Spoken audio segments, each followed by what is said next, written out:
আসসালামু আলাইকুম। আশা করি তোমরা সবাই ভালো আছো। আজকে আমরা দেখব নবম-দশম শ্রেণীর ইউনিট 11 লেসন 1। এখানে খুব সুন্দর একটা কবিতা আছে। কবিতাটার নাম হচ্ছে 'বুকস'। কবিতাটা লিখেছেন এলিনর ফার্জন। কবিতার নাম দেখেই বোঝা যাচ্ছে কবিতাটা মূলত বই নিয়েই লেখা। বই নিয়ে খুবই চমৎকার একটা কবিতা। তোমরা অবশ্যই আমাদের চ্যানেলটা সাবস্ক্রাইব করবে এবং পাশে থাকা বেল আইকনটি প্রেস করে দিবে। যাতে নতুন ভিডিও আপলোড হওয়ার সাথে সাথেই তোমার কাছে নোটিফিকেশন চলে যায়। ওকে, আমরা কবিতাটা দেখি। What walls of wonder are our books? Wonder আমরা জানি, ওন্ডার মানে হচ্ছে বিস্ময় প্রকাশ করা। বলা হচ্ছে আমাদের বইগুলো যেন বিস্ময় এক জগৎ। মানে বইয়ের মধ্যে কত ধরনের বিস্ময় থাকে সেগুলো ওই বই পড়লে আমরা জানতে পারি। As one opens them and looks, যখনই কেউ বই খুলে তাকায়, মানে যখনই কেউ বই পড়া শুরু করে। New ideas and people rise, তখন নতুন নতুন চিন্তা আর মানুষ ভেসে ওঠে। আমরা যখন কোনো বই পড়ি তখন আমরা নতুন নতুন অনেক ধরনের চিন্তা পাই, অনেক ধরনের ধারণা পাই, অনেক ক্যারেক্টার আমাদের সামনে চলে আসে। সাধারণত যখন আমরা কোনো উপন্যাস অথবা কোনো গল্পের বই পড়ি তখন এই বিষয়গুলো বেশি দেখা যায়। In our fancies and our eyes, fancies মানে হচ্ছে কল্পনায়, বলা হচ্ছে আমাদের কল্পনায় আর চোখের সামনে। মানে বলা হচ্ছে যখন আমরা কোনো গল্পের বই পড়ি অথবা কোনো উপন্যাস পড়ি অথবা খুব ভালো কোনো বই পড়ি তখন অনেক ধরনের নতুন নতুন ধারণা, নতুন নতুন চিন্তা এবং অনেক চমৎকার ক্যারেক্টার আমাদের সামনে চলে আসে এবং তখন আমরা সেইগুলোর মধ্যে ঢুকে যাই আমাদের কল্পনায় এবং আমাদের চিন্তা শক্তির মাধ্যমে। The room we sit in melts away, melts মানে হচ্ছে মিলিয়ে যাওয়া বা সাধারণত গলে যাওয়াকে বোঝানো হয়। বলা হচ্ছে যে ঘরে আমরা বসে আছি তা যেন মিলিয়ে যায়।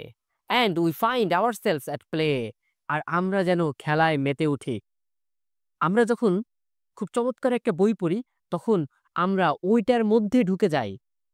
মানে বোঝানো হচ্ছে যখন আমরা খুব চমৎকার একটা গল্প পড়ি তখন সেই গল্পের মধ্যে আমরা ঢুকে পড়ি।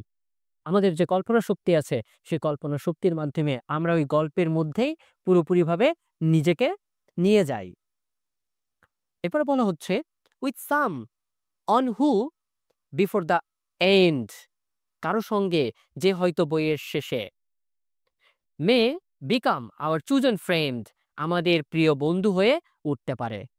সাধারণত এরকম হয় যখন আমরা খুব ভালো একটা বই পড়ি বা উপন্যাস পড়ি বা একটা গল্প পড়ি তখন ওই বইয়ের কোনো একটা ক্যারেক্টার বা ওই গল্পের কোনো একটা ক্যারেক্টার সে হয়তো আমাদের প্রিয় বন্ধু হয়ে যেতে পারে, আমাদের তাকে ভালো লাগতে পারে।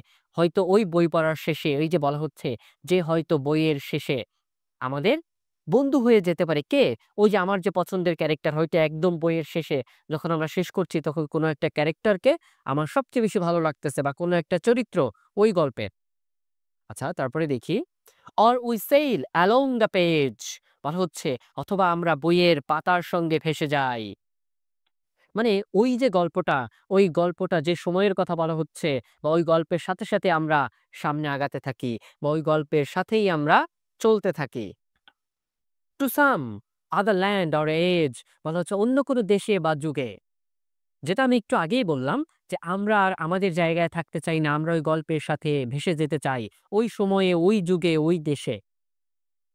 Hair is our body in the chair, আমাদের দেহটা রয়ে যায় চেয়ারে। যেটা আমি একটু আগেই তোমাদেরকে বললাম যে আমাদের শরীরটা হয়তো ওই ঘরেই থাকবে, ওই চেয়ারেই বসে আছে, কিন্তু আমাদের মন, আমাদের কল্পনা শক্তি সেই চলে গেছে গল্পের সাথে, সেই যুগে, সেই গল্পের মধ্যে।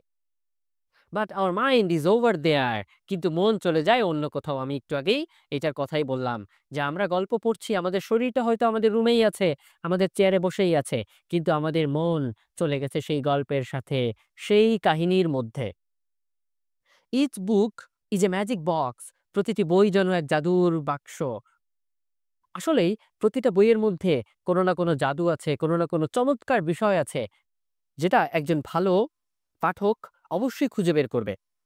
এরপরে বলা হচ্ছে which with a touch a child আনলক্স, বলা হচ্ছে যা একটুখানি ছোঁয়াতেই শিশু খুলে ফেলতে পারে। মানে এখানে বলা হচ্ছে প্রতিটা বইয়ের মধ্যে চমৎকার কিছু বিষয় আছে, একটা জাদুর বাক্সের মতো।